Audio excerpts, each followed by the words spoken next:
Pasamos a la pregunta número 18. ¿Por qué Dios premia a los buenos y castiga a los malos? Dios premia a los buenos y castiga a los malos porque es justicia infinita. O sea, Dios en su justicia infinita tiene que castigar o recompensar. Es lo que se llama que Dios retribuye, ¿no? Dios es remunerador, quiere decir que recompensa el bien y castiga el mal. Y la palabra justicia tiene varios sentidos en la Escritura, la Sagrada Escritura. A veces se habla de la justicia. Si uno ha leído la Biblia, uno ve a veces que habla de la justicia, pero a veces la justicia tiene cuatro sentidos, ¿no? El más universal se refiere a la santidad, que comprende la práctica de todas las virtudes. Por eso se dice que, por ejemplo, los grandes santos eran personas, se le consideraban justo, ¿no? Una persona justa, es decir, la justicia en el sentido amplio, que se refiere a una persona que es buena, que es santa y que se comporta bien en general, es una persona justa. También hay el sentido de la justicia que se refiere a la veracidad y a la fidelidad. Entonces hay un texto del libro de los Salmos que dice: justo eres, oh Señor, y rectos son tus juicios. O sea que Dios es veraz y Dios es fiel en lo que dice. Entonces se habla de una justicia de Dios en ese sentido, su veracidad. También Dios es justo. El tercer sentido sería que Dios Dios distribuye a todos los premios que se merecen, ¿no? A las personas que se portan bien, Dios distribuye sus premios, sus recompensas en esta vida y en la otra, y en ese sentido es justo con los buenos, ¿verdad? Ese es otro sentido de la justicia positivamente, ¿no? Pero hay el cuarto sentido de la palabra justicia, que es la justicia vindicativa, y es la venganza, el castigo del pecado, el castigo del mal. En ese sentido Dios también es justo, y ese es el sentido que se aborda en esta pregunta del catecismo, ¿no? En la que Dios castiga a los malos. Entonces hay un pasaje del libro de los Romanos, de la epístola a los Romanos, que dice: a mí me toca la venganza y yo haré justicia, dice el Señor. Dios es el que va a castigar cuando sea el momento. Y hay pruebas de todo esto, que Dios es justo, ¿verdad? Si vemos en la Biblia, en el Antiguo Testamento, cómo Dios castigó, por ejemplo, cuando el arca de Noé, que era figura de la iglesia, en la cual se salvaron solo 7 personas, mientras todo el resto de la humanidad de la época murió como castigo de Dios. O sea, es un acto de justicia.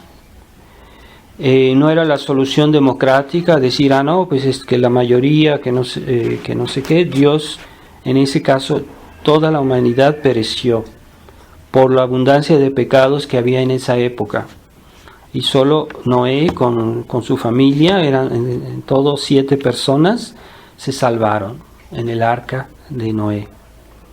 También Dios no perdonó a los ángeles que pecaron, que fueron infieles, que Dios los creó buenos, que Dios los creó en gracia, en el estado de gracia. Pues cuando ellos fueron infieles, a Dios no les perdonó, inmediatamente fueron castigados, porque los ángeles tenían un pecado más grave, que era el de mucha mayor conciencia de lo que hacían.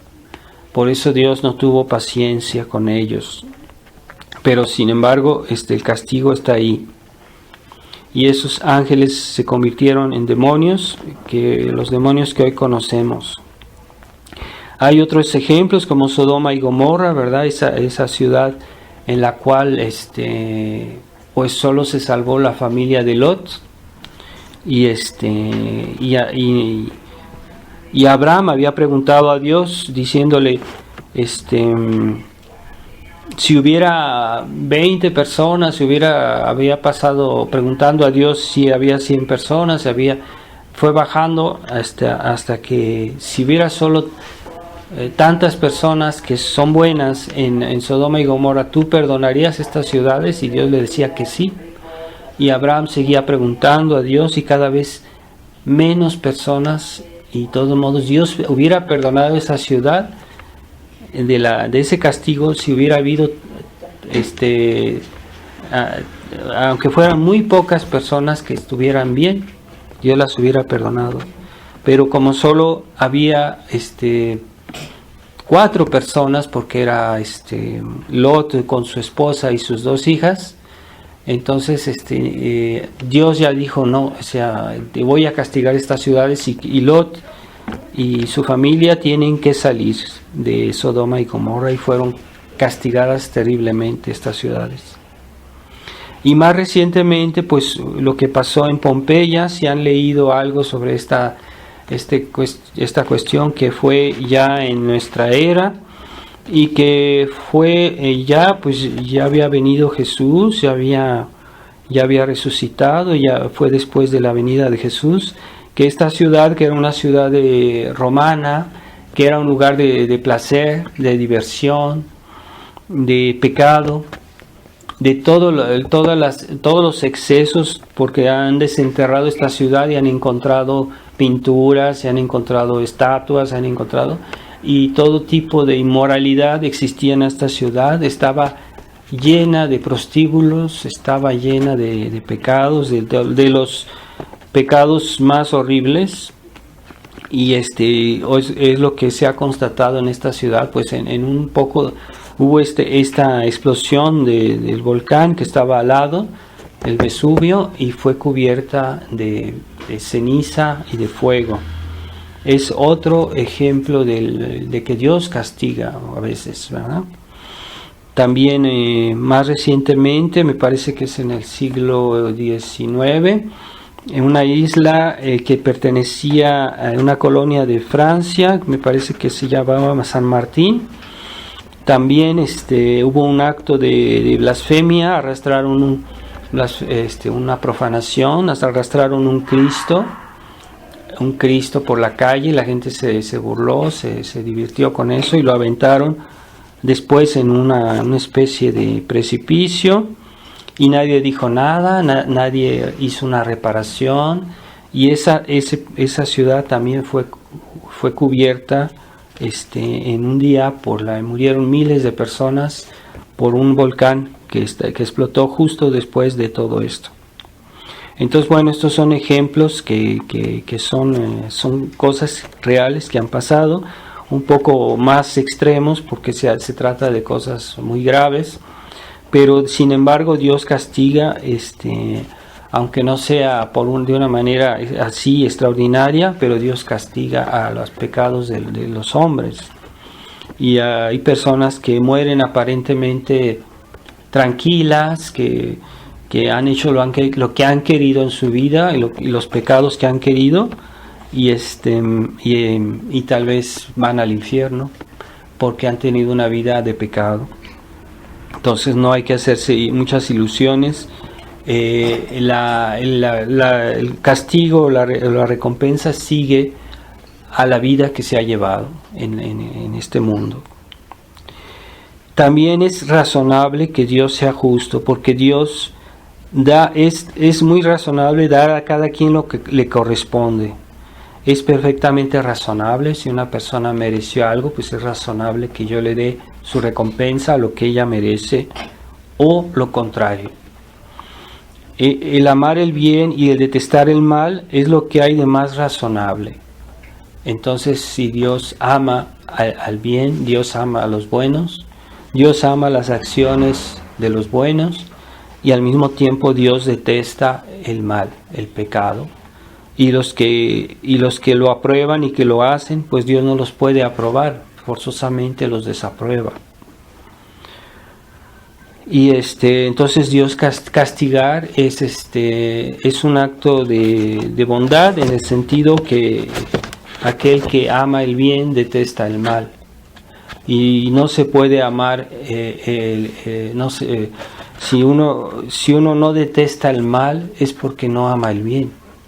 Aquellas personas que son indiferentes delante del mal, pues también son indiferentes delante del bien.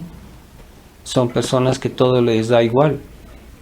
Así que esa mentalidad se ha introducido mucho en nuestra época, porque la Iglesia conciliar ya no quiere condenar nada, y finalmente cuando uno no quiere condenar el mal, está uno también devaluando el bien, y por eso ya la verdad pues no tiene mucha importancia en este mundo.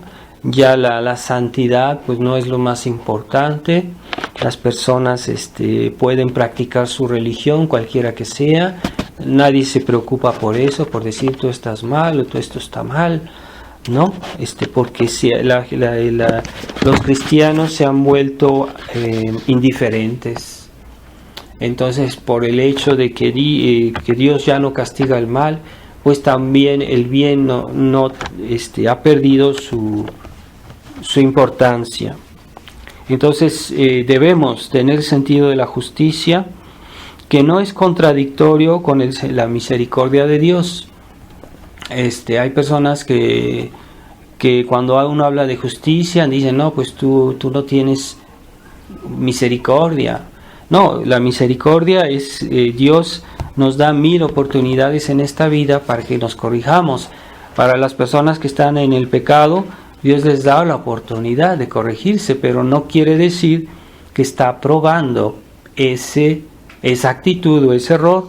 Justamente uno tiene misericordia del que está mal, no del que está bien.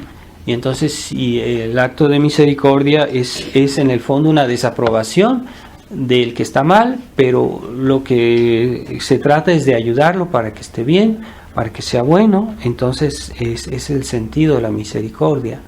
Y si nunca desaprobamos nada, entonces no tiene sentido la palabra misericordia, porque nadie necesita paciencia, nadie necesita misericordia. Entonces la misericordia pierde su valor, y es lo que está pasando, ¿verdad? Entonces, ¿por qué el sacrificio de nuestro Señor en la cruz?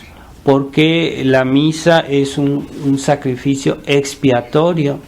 Todo eso es una obra de misericordia, pero siempre para reparar la justicia que ha sido herida por los pecados. Entonces no anula la noción de justicia, la misericordia, antes bien la consolida. Entonces hoy se habla de misericordia, pero ¿misericordia de qué?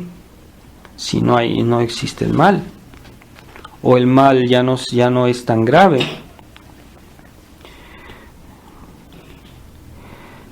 Entonces Dios es justo porque es bueno, y la bondad implica que uno rechace el mal, ¿verdad? Así como alguien está enfermo, pues nosotros vamos a combatir su enfermedad dándole medicina, ayudándolo de alguna manera, porque estamos contra la enfermedad.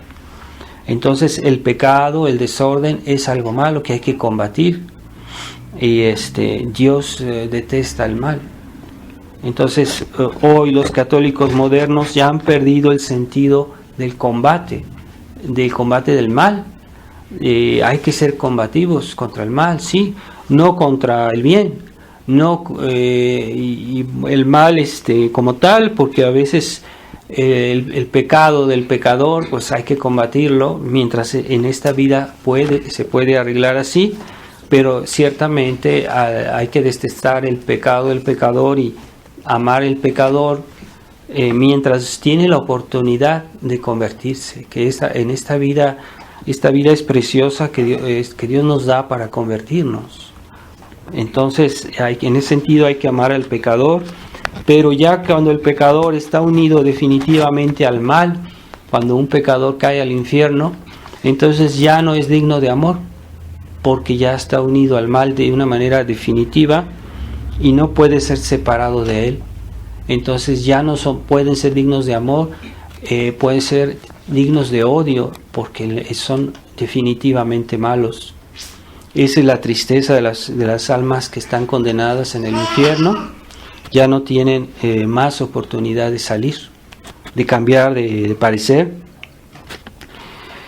Y también porque esta justicia lleva un castigo eterno. El mal no se mide, como en otras ocasiones ya les había comentado, no se mide el pecado por el mal físico que una persona habrá hecho, ¿verdad? Podemos hacer mal físico, material o humano, ¿sí? En eso también está el pecado, pero la gravedad del pecado está sobre todo por la ofensa hecha a Dios. Por eso es un mal infinito el pecado, porque está una ofensa hecha a un Dios infinito. Y entonces hay un castigo infinito, eterno.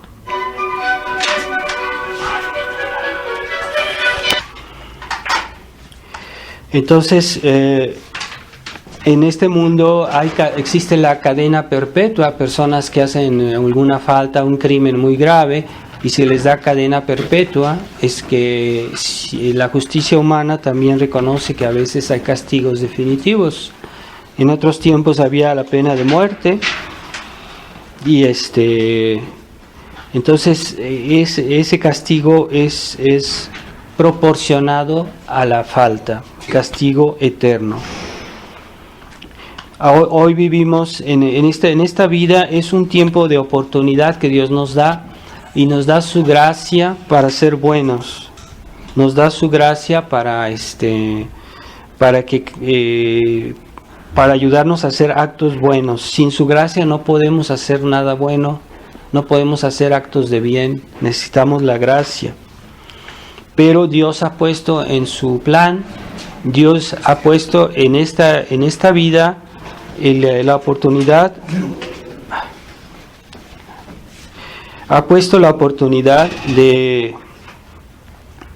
es la época de la gracia, estamos viviendo la época de la gracia. Entonces habrá un momento en que ya no habrá gracia. Dios nos da esa oportunidad, y con nuestra muerte ya Dios no nos dará nueva gracia para hacer el bien, para que podamos arrepentirnos. Entonces, cuando ya no hay esa gracia, ya las personas no pueden cambiar, no pueden corregirse, no pueden arrepentirse. Entonces, una vez que se terminó la época, el tiempo de la gracia, ya no habrá posibilidad de cambiar de parecer, porque incluso para cambiar de parecer, para hacer cualquier acto bueno, necesitamos la ayuda de Dios, la gracia de Dios. Pues con nuestra muerte se acabará el tiempo de la gracia, y ya las personas que mueran en pecado mortal no pueden cambiar de parecer, no pueden dejar de adherir al mal si murieron en pecado. Entonces esas personas eternamente estarán así. Entonces la oportunidad que Dios les dio la desaprovecharon, y ya no habrá otra. Entonces Dios nos da esta vida para escoger qué va a ser nuestra eternidad.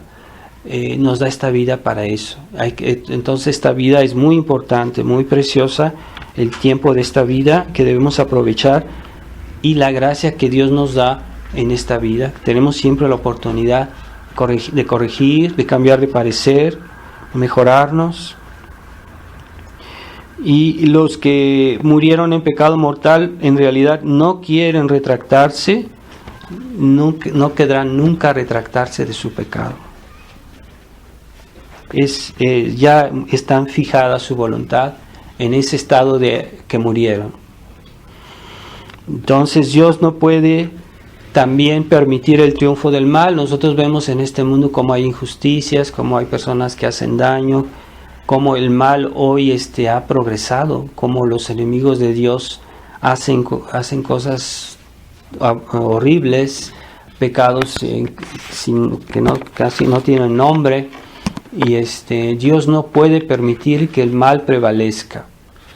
Dios permite que por un tiempo el mal exista para que los buenos tengan la oportunidad de santificarse en ese contexto, en esa situación del mundo, por su fidelidad al bien. Entonces Dios permite a veces que el mal tenga una prevalencia, pero no es definitivo, porque Dios no permitirá nunca el triunfo definitivo del mal. Así que cuando vemos hoy cómo sucede en el mundo o incluso en la iglesia, cómo hay cosas tan malas que pasan, todo eso va a ser corregido, todo el desorden, todos los abusos van a ser castigados y las fidelidades de los buenos van a ser recompensadas en el día del juicio final.